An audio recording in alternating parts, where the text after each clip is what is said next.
తర్వాత కోర్టు మెట్లెక్కి gag order ఇవ్వండి, దీని గురించి మాట్లాడకుండా చేయండి, సో దీని గురించి ఎక్కడా కూడా ప్రస్తావన లేకుండా చేయండి. ఇట్లాంటివన్నీ కూడా చేసే అలవాటు మనం గతంలో కూడా చూసాం.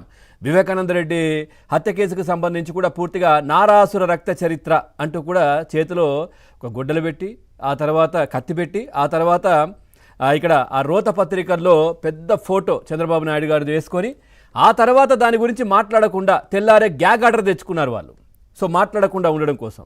సో అదే తరహాలో ఇప్పుడు ఈ లడ్డు కల్తీకి సంబంధించి కూడా చేసిందంతా చేసి, జరిగిందంతా జరిగి, సో ఇంతమంది హిందూ భక్తుల మనోభావాలు దెబ్బతీసి, సో ఒక జరగరాని ఒక అపరాధం చేసి ఇప్పుడు దీని గురించి ఎవరూ మాట్లాడొద్దు, రాజ్యాంగ పదవుల్లో ఉన్నటువంటి వారు తిరుమల లడ్డు కల్తీ నెయ్యి గురించి ప్రస్తావన చేయొద్దు, మాట్లాడొద్దు అంటూ ఆదేశాలు ఇవ్వాలని సుప్రీంకోర్టులో పిటిషన్ వేశారు. గ్యాగ్ ఆర్డర్ ఇవ్వాలంటూ దాఖలైన పిటిషన్ను ఇటు సుప్రీంకోర్టు పూర్తిగా కొట్టేసింది.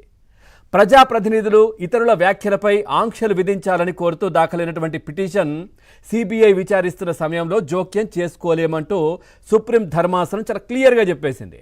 కల్తీ నెయ్యి వ్యవహారంలో సీఎం, డిప్యూటీ సీఎం, మంత్రులు సహా ఇతరులు చేస్తున్న వ్యాఖ్యలతో రాష్ట్రంలో శాంతి భద్రతలు క్షీణిస్తున్నాయని పిటిషన్లో ఈ పిటిషనర్ పేర్కొన్నారు. సో ఇట్లా జరుగుతుందట, వాళ్ళు చేసింది ఏమీ లేదు, వీళ్ళు మాట్లాడితేనే శాంతి భద్రతలకు విఘాతం కలుగుతుందంట.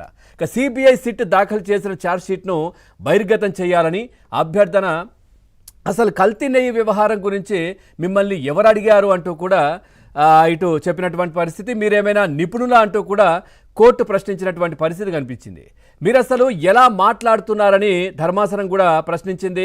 క్రిమినల్ కేసుల్లో అనుమానితులుగా ఉన్నటువంటి వారు రక్షణ కల్పించే ఉద్దేశంతో పిటిషన్ దాఖలు చేసినట్లుగా కనిపిస్తోందంటూ ధర్మాసనం చాలా సీరియస్గా కూడా చెప్పిన పరిస్థితి.